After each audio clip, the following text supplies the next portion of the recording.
Salve amigos e amigas da REURB. Eu sou Renato Góes e eu estou aqui hoje para trazer alguns esclarecimentos a pedido de vocês. Tenho recebido muitos contatos dos amigos do Brasil afora que trabalham com regularização fundiária, para que eu venha a público esclarecer, trazer a minha opinião sobre os julgamentos das ações diretas de inconstitucionalidade da Lei 13.465, de 11 de julho de 2017. Então, cá estou e vamos enfrentar esse assunto. Vamos dialogar com os senhores e explicar tudo o que está acontecendo lá no Supremo Tribunal Federal. Aqui estão as ações diretas de inconstitucionalidade. Como os senhores bem sabem, a lei da REURB foi criada por uma medida provisória, lá de 22 de dezembro de 2016. Estamos muito próximos de completar 10 anos da criação da REURB aqui no Brasil. É óbvio que antes nós tínhamos outras leis regrando o assunto, mas foi lá em junho de 2016 que a medida provisória 759 começou a ser gestada no governo federal, no Ministério das Cidades. À época, eu compus a comissão criada pelo então ministro Bruno Araújo, ministro do Ministério das Cidades. Lá fizemos diversas reuniões com vários amigos e colegas atuantes na regularização fundiária, representantes do Brasil todo. As reuniões, muitas delas se concentraram no estado de São Paulo, onde um grupo menor, ali junto com Flausilino Araújo dos Santos, Marcelo Martins Berti e Alves Braga, desembargadores do Tribunal de Justiça de São Paulo, trabalhamos na elaboração de um primeiro esboço, de uma primeira minuta. Essa minuta foi apresentada aos amigos que compunham a comissão do Ministério das Cidades e lá foi evoluída, até que em 22 de dezembro de 2016 foi publicada. Naquele momento, criou-se um grande alvoroço sobre aquele novo texto normativo.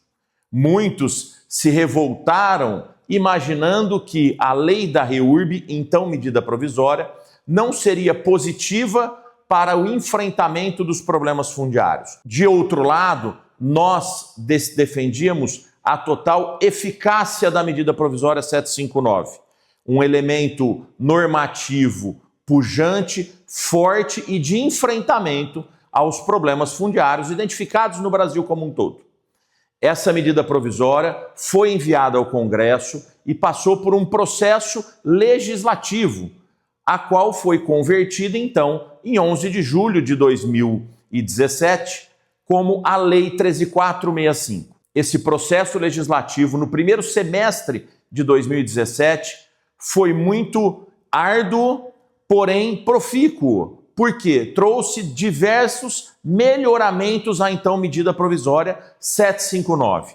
Muito do que tínhamos desenhado em São Paulo antes da edição da medida e que não foi contemplado na medida, foi trazido para o projeto de lei de transição e foi convertido então na Lei 13.465 de 11 de julho de 2017.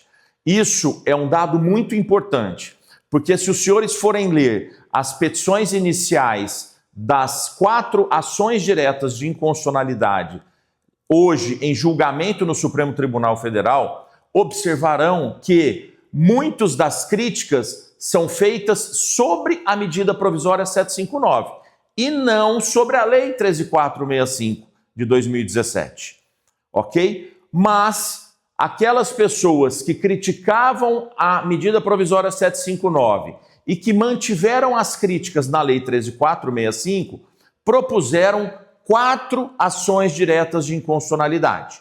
A ADI 5771, 5787, 5883 e 6787. Quem são os autores dessas ações diretas de inconstitucionalidade? A primeira delas, a Procuradoria-Geral da República. A segunda, o Partido dos Trabalhadores. A terceira, o Instituto dos Arquitetos do Brasil, o IAB. E a quarta, o Partido do Socialismo e Liberdade, o PSOL. De lá para cá, meus amigos, já transcorreu quase 10 anos. E a Lei 13.465 vem demonstrando a sua efetividade, a sua eficácia no enfrentamento da irregularidade fundiária brasileira. Só no estado de São Paulo, mais de 400 mil famílias já foram regularizadas, já tiveram seus imóveis regularizados e já foram beneficiados com a titulação, com o reconhecimento de propriedade. 400 mil famílias. E desse total de beneficiados, mais de 80% são pessoas de baixa renda, são titulações em regularização de interesse social. Isso demonstra que a Lei 13.465 de fato enfrenta o problema e resolve o problema, não só na titulação, mas também na superação dos problemas urbanísticos e sociais identificados nas irregularidades fundiárias Brasil afora. Mas eu não estou aqui para falar para vocês ou ficar relembrando tudo de bom que tem a Lei 13.465. Eu estou aqui para ajudar vocês a entenderem como está esse cenário no Supremo Tribunal Federal. E qual o papel do Renato neste cenário? Bom, como eu participei da comissão geradora da medida provisória e do projeto de lei da Lei de Regularização Fundiária, quando as ADIs foram ingressadas, foram iniciadas, eu fui convidado para advogar por entidades defensoras da lei da REURB. Então hoje eu represento 3 entidades na condição de advogado, de amicus curiae, nas 4 ações diretas de inconstitucionalidade. Ou seja, eu conheço o que está sendo julgado. Tudo que está aqui, as 4 ações diretas de inconstitucionalidade, suas petições iniciais, manifestação da AGU, manifestação do Senado, da Procuradoria da República, cada amicus curiae, cada argumento, eu sei, decorei, estudei para defender a constitucionalidade da Lei 13.465 de 11 de julho de 2017, a nossa lei da REURB. Então eu tenho aqui que trazer esclarecimentos para os senhores, porque esse julgamento começou. Esse julgamento começou lá em dezembro de 2024. O ministro relator das 4 ações diretas de inconstitucionalidade, o ministro Dias Toffoli, abriu um julgamento virtual. Se os senhores não sabem, o julgamento virtual no Supremo, ele perdura por 1 semana. Então, lá no comecinho de dezembro de 2024, Dias Toffoli abriu um julgamento virtual que vai de uma sexta-feira até a próxima sexta-feira e depositou o seu voto. O seu voto foi muito positivo para a regularização fundiária urbana, o título 2 da Lei 13.465. Por quê? Porque ele declara a constitucionalidade da lei. Ele afasta todos os pontos negativos trazidos pelos autores das ADIs e mantém firme, rígida e vigente a Lei 13.465. Passado esse período do primeiro julgamento virtual, nenhum outro ministro se manifestou. No mês de maio de 2025, volta para mais um período de julgamento virtual. E aí vem um voto divergente. Ministro Flávio Dino resolve divergir do voto do ministro relator Dias Toffoli e declara a inconstitucionalidade parcial da Lei 13.465. O voto do ministro Flávio Dino enfrenta várias questões, dentre elas questões de regularização rural, que não é o objeto dessa nossa conversa. Mas, no caso de regularização fundiária urbana, o ministro Flávio Dino reconhece e declara a inconstitucionalidade de 3 artigos. E essa sim é delicada. Mas, Renato, antecipa, a lei foi declarada inconstitucional? Não. Até agora não há uma declaração finalizada pela inconstitucionalidade da lei. O ministro Flávio Dino quer a inconstitucionalidade integral da lei da REURB? Não. o ministro Flávio Dino não reconhece, não declara a integralidade, a inconstitucionalidade integral da lei da REURB. Mas, por exemplo, ele declara expressamente a inconstitucionalidade do artigo 23 e do artigo 24 da lei 13.465. E isso é muito delicado. O artigo 23 e o artigo 24 traz o instituto da legitimação fundiária, aquela forma de aquisição originária da propriedade que está beneficiando milhares de famílias Brasil afora. O ministro Flávio Dino, no seu extenso voto, com salvo engano 73 páginas, ele enfrenta de várias maneiras a lei da REURB. E, sob o argumento de ser contrário à titulação de regularização fundiária de interesse específico em áreas ambientalmente protegidos, ele declara inconstitucional o artigo 23 e 24 integral. Ou seja, o ministro Flávio Dino não ressalva a regularização fundiária de interesse social. O ministro Flávio Dino fala, com as letras dele, declaro inconstitucional o artigo 23 e 24 da lei 13.465. Se prevalecer a tese do ministro Flávio Dino, não teremos mais como fazer uso do Instituto da Legitimação Fundiária, nem para regularização fundiária de interesse social. No começo da minha fala, eu deixei muito claro aos amigos que 80%, mais de 80% da titulação hoje realizada nos cartórios de imóveis do Brasil afora são de interesse social. Percebam o tamanho do prejuízo para a regularização fundiária se o voto do ministro Flávio Dino permanecer e for acompanhado pelos demais ministros.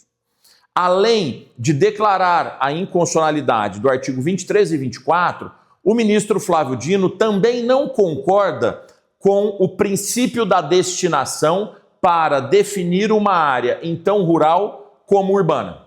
O ministro Flávio Dino diz que isso é uma invasão de competência constitucional dos municípios. Cabe aos municípios, mediante lei própria, definir o que é rural e o que é urbano. Ele, data máxima vênia, equivocado, entendeu que o legislador federal, quando da edição da lei 13.465, extrapolou a sua competência e invadiu a competência do município, ao dizer que aquela área que tenha uma ocupação urbana, uma destinação urbana, considera-se urbana independentemente de uma lei municipal. Ministro Flávio Dino também reconhece e declara a inconstitucionalidade quando fala da dispensa de habite-se. Ele fala não, habite-se, quem decide, quem exige, quem dispensa é o município. O legislador federal não poderia ter ingressado nesta seara e ter afastado uma competência discricionária municipal. São esses os 3 pontos, basicamente afetos à REURB, que o ministro Flávio Dino declara sua inconstitucionalidade. E nesse julgamento virtual, lá de 2025, lá de maio, salvo engano, vem um terceiro voto da ministra Carmen Lúcia. A ministra Carmen Lúcia acompanha o voto do ministro Flávio Dino. O que isso quer dizer, Renato? Que nós temos um voto do relator pela constitucionalidade integral da lei 13.465 e temos 2 votos pela inconstitucionalidade parcial da lei 13.465, Flávio Dino e Carmen Lúcia. Em seguida vem Gilmar Mendes. Ministro Gilmar Mendes, naquele mesmo ano e mês, vem e pede um destaque. O que significa destaque? Destaque é um instituto jurídico previsto no regimento interno do Supremo Tribunal Federal. Quando o ministro quer que retire o julgamento de um julgamento virtual e passe a ser um julgamento físico presencial, ele pede o destaque. Isso é muito positivo, porque para-se aquele julgamento virtual, ele vai para um julgamento presencial e todos os ministros, mesmo aqueles que já votaram, podem fazer novos votos. E isso estava parado desde maio de 2025. Ocorre que, em junho, finalzinho de maio de 2026, após um ano, é pautado o julgamento das 4 ações diretas de inconstitucionalidade no Supremo Tribunal Federal. Foi pautado para o dia 25 de junho de 2026. E eu, como disse, vim acompanhando isso para e passo. Tão logo pautado o julgamento para 25 de junho de 2026, eu peticiono nas ações diretas de inconstitucionalidade e requeiro sustentação oral, representando uma das entidades que confiaram a mim a defesa da lei da REURB na condição de advogado deles como amicus curiae junto às 4 ADIs, peticiono e requeiro sustentação oral. Esse pedido não foi ainda deferido, sequer analisado. Aproveitando o julgamento agendado para 25 de junho, eu vou para Brasília. E fico em Brasília do dia 20 de junho até 26 de junho. Fazendo o quê? Eu pedi audiência com cada um dos ministros do Supremo Tribunal Federal. Para quê? Para apresentar memoriais. Quando a gente quer fazer a defesa, quando a gente quer levar uma sustentação oral, quando a gente quer que o nosso ponto de vista seja ouvido e lido por um ministro ou por um desembargador, a gente pede uma audiência prévia com eles e leva memoriais escritos, que serão oportunamente juntados na ação direta de inconstitucionalidade. Os memoriais é um resumo do que está sendo pedido e dos pontos fortes em defesa da constitucionalidade da Lei 13.465, no título 2, na parte da REURB. Eu fui atendido, em razão do meu pedido formal a todos os ministros, pelo ministro Gilmar Mendes. Estive pessoalmente no gabinete do ministro, levei todo o anseio, toda a insegurança, todo o medo que nós, gestores, advogados, engenheiros, biólogos, assistentes sociais, arquitetos, topógrafos, técnicos em agrimensura, enfim, todos nós, operadores da REURB, temos hoje com a possível declaração de inconstitucionalidade. Narrei verbalmente, face a face, cara a cara com o ministro Gilmar, que muito atenciosamente me ouviu, folheou, leu os memoriais, a necessidade da Lei 13.465 permanecer, ser declarada constitucional e permanecer vigente no Estado brasileiro. Narrei uma preocupação muito maior, que com certeza será objeto de outros vídeos, outras discussões que eu quero trazer com os colegas, que é a aplicação da lei da REURB no judiciário brasileiro. Os senhores que enfrentam dia a dia a irregularidade fundiária e buscam fazer a REURB do jeito certo, têm sofrido com as decisões judiciais que afastam a aplicação da lei da REURB, que não a consideram ou a reconhecem como inconstitucional. Mas isso é um outro assunto, um assunto para um outro vídeo que gravarei em outra ocasião. Mas narrei isso também ao ministro Gilmar. A nossa preocupação de que a lei da REURB não só seja declarada constitucional, mas que tenha uma eficácia plena, reconhecida por todos os tribunais do Brasil, desde uma primeira instância, segunda instância, tribunais de justiça e também STJ. Para quê? Para que nós possamos trabalhar com segurança jurídica. Depois de falar com o ministro Gilmar, também tive a oportunidade de falar com a assessoria do ministro André Mendonça. Fiz o mesmo discurso, apresentei os memoriais, dialoguei e fui muito ouvido. Mas não parei por aí. Ministro Dias Toffoli também me recebeu presencialmente na antessala do plenário do Supremo Tribunal Federal. Ele já deu o voto, mas ele teria a possibilidade de mudar o seu voto.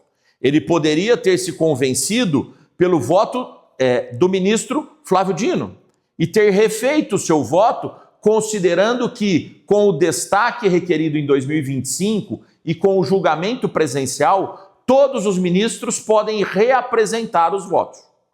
Mas a conversa que tive com o ministro Dias Toffoli me deixou muito seguro no sentido de que o voto dele não será mudado.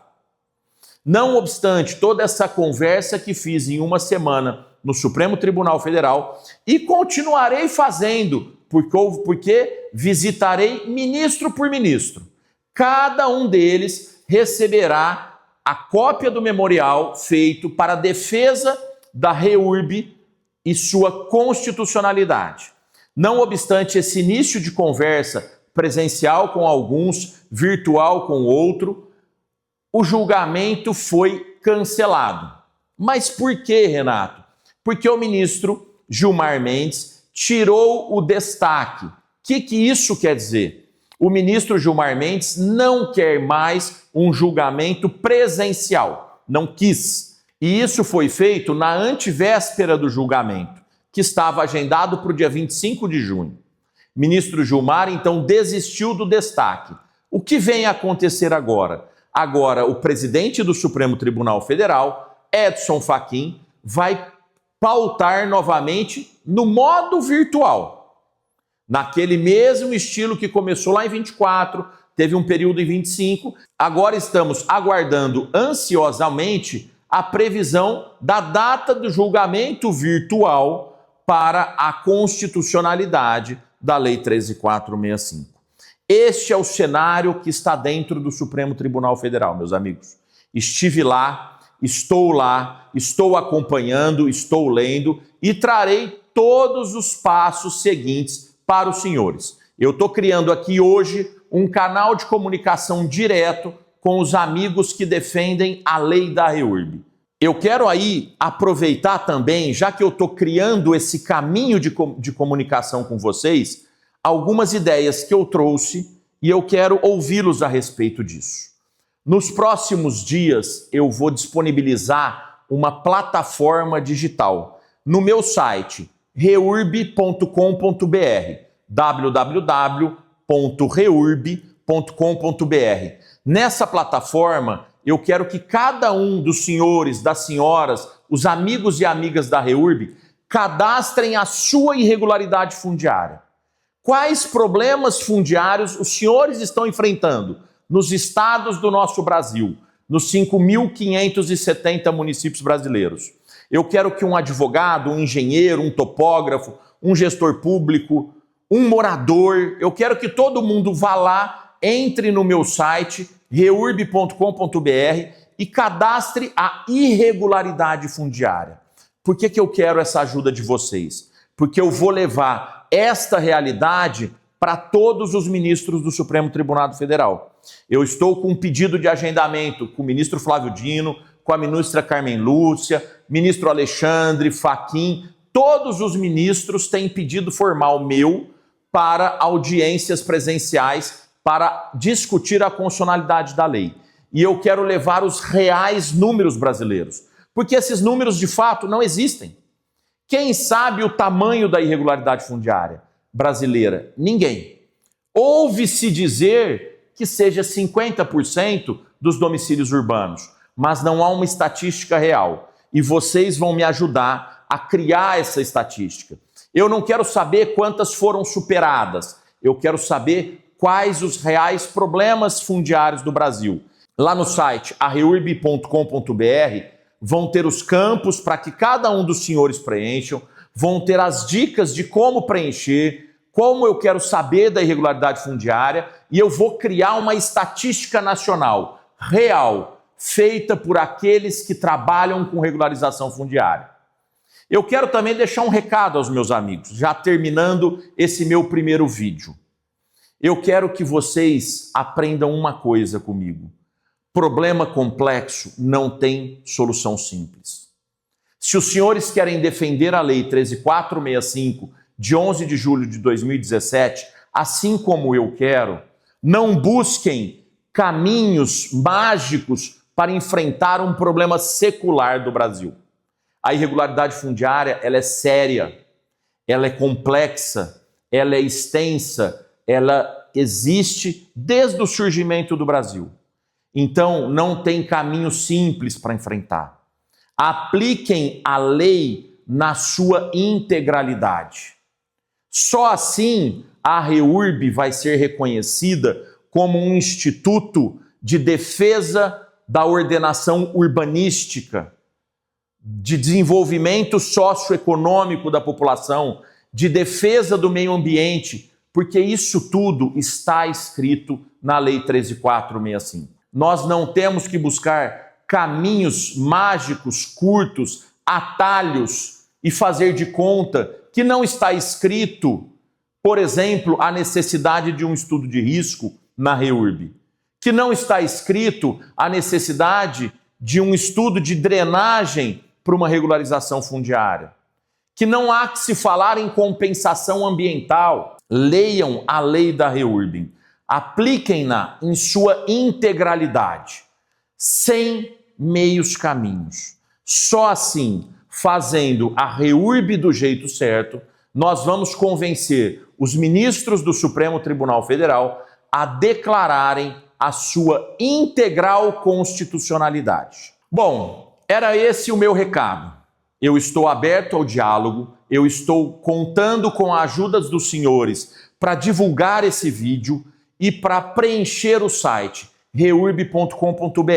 Mas calma, não é agora. É nos próximos dias que o site vai estar disponibilizado e eu volto para falar com vocês, ok? Nesse ínterim, se tiverem dúvidas, curiosidades, seja sobre a história da lei da REURB, seja sobre as ações diretas de inconstitucionalidade, me procurem. Me procurem pelo Instagram, me procurem pelo canal do YouTube, liguem no meu celular, que é conhecido de muitos, procurem no meu site, mandem suas dúvidas. Vamos unir esforços e vamos praticar a REURB do jeito certo.